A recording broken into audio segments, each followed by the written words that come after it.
Paus meninggal, Gereja Katolik kacau. Apakah benar demikian?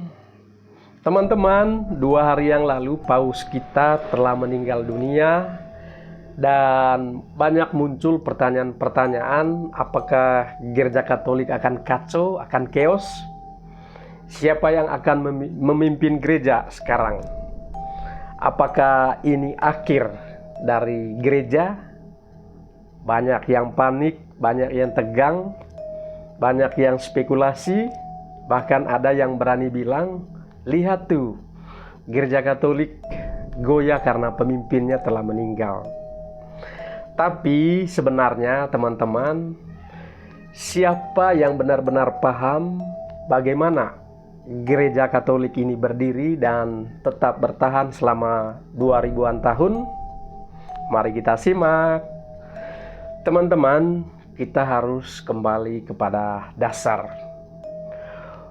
Paus adalah uskup Roma, penerus Santo Petrus. Tentu kita tahu itu. Tapi pertanyaannya, apakah gereja berdiri hanya karena satu orang ini? Apakah tanpa Paus semuanya akan hancur, chaos? Mari kita bongkar semua kebingungan ini, bukan dengan opini, tapi dengan iman yang tentunya berdasarkan kitab suci dan ajaran Gereja Katolik. Yesus berkata kepada Rasul Petrus yang dipercaya Paus pertama, "Engkau adalah Petrus, dan di atas batu karang ini aku akan mendirikan gerejaku." Tapi teman-teman, jangan salah. Kristus tidak bilang, "Aku akan mendirikan gereja hanya di atas kamu. Dan kalau kamu pergi, maka selesai semua." Tentu tidak seperti itu ya teman-teman. Pondasi utama gereja adalah Kristus sendiri. Petrus itu hanya salah satu batu pertama dari bangunan itu. Gereja dibangun oleh Kristus, untuk Kristus, dan di dalam Kristus. Paus memang penting, tapi bukan segalanya. Ketika Paus meninggal, tentu gereja tidak berhenti. Kita menyebutnya masa ini adalah sede vacante atau tata kosong. Sudah ratusan kali ini terjadi sepanjang sejarah gereja selama jumlah Paus 266. Dan apa yang terjadi setiap kali mengalami hal seperti ini, gereja tetap berjalan, liturgi tetap berlangsung, sakramen tetap dibagikan, dan pengajaran tetap disampaikan. Dunia tidak runtuh. Justru teman-teman, dalam masa ini gereja menunjukkan kekuatannya karena bukan bergantung pada satu orang, melainkan pada struktur yang dibangun oleh Tuhan sendiri, oleh Tuhan Yesus sendiri. Lalu teman-teman, apa yang terjadi saat Paus meninggal?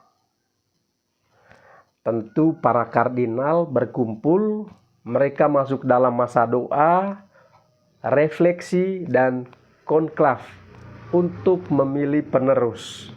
Ini bukan sistem politik, ini bukan seperti pemilu presiden.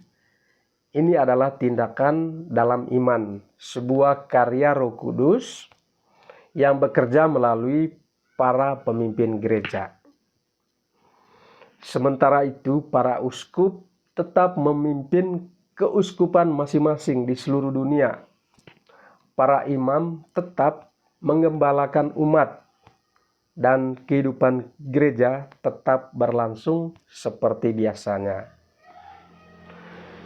Struktur gereja ini teman-teman kokoh karena bersifat apostolik.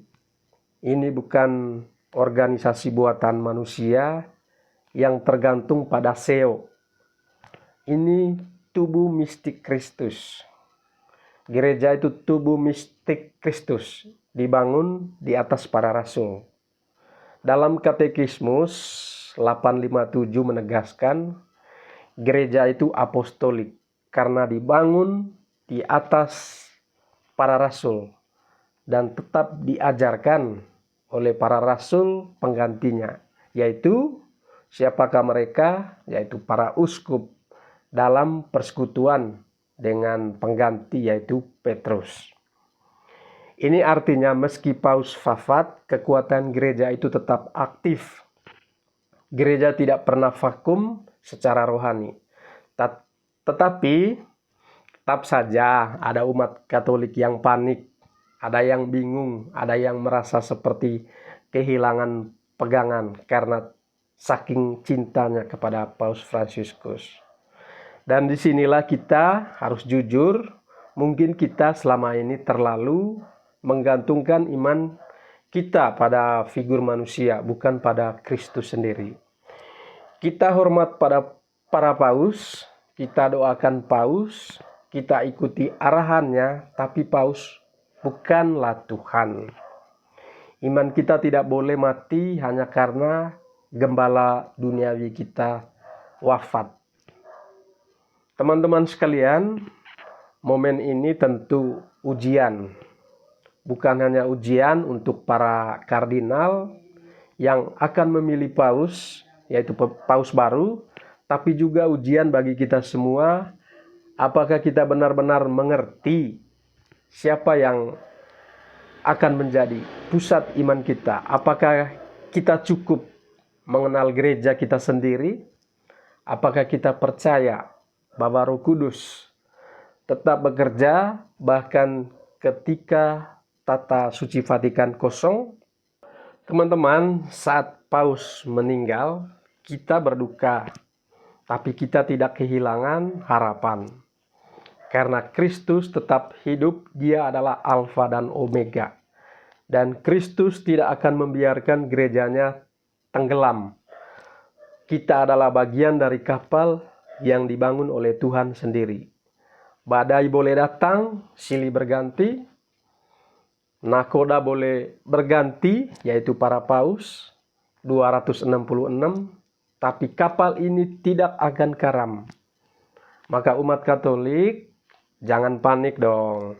Jangan terombang-ambing oleh berita media sosial, komentar haters atau ketakutan-ketakutan pribadi. Justru ini saatnya bagi kita untuk menunjukkan iman yang dewasa. Paus boleh wafat, tapi iman kita harus tetap kuat. Jangan ikut mati. Karena kita tahu Kristus adalah kepala gereja yang sejati. Gereja ini bukan milik manusia, gereja ini milik Tuhan Yesus. Dan selama Tuhan yang memegang kendali, kita tidak akan goyah, tidak akan terombang-ambing. Paus meninggal, tapi gereja tetap hidup karena Katolik dibangun oleh Yesus Kristus sendiri, dibangun oleh Tuhan sendiri, dan dijaga oleh Roh Kudus, dan disatukan dalam tubuh yang tak pernah hancur. Maka mari kita berdoa, bukan dengan panik, tapi dengan penuh iman, bukan dengan ketakutan, tapi dengan keyakinan bahwa Tuhan akan senantiasa menolong kita, memberi kita gembala yang baru, mengutus paus yang baru, sebagaimana Ia telah memelihara gereja selama 2000-an tahun. Dan semoga paus yang ke-267 nanti akan sama seperti paus yang saat ini, yaitu selalu mewariskan belas kasihan kepada orang-orang kecil. Dan semoga paus yang baru membawa pembaharuan ke arah semakin lebih baik dan lebih baik lagi, agar gereja Kristus semakin menyerupai Kristus. Begitu juga bagi kita semua umat Katolik. Semoga semakin memancarkan cinta Kristus. Tuhan memberkati, salam sehat buat kita semua. Amin.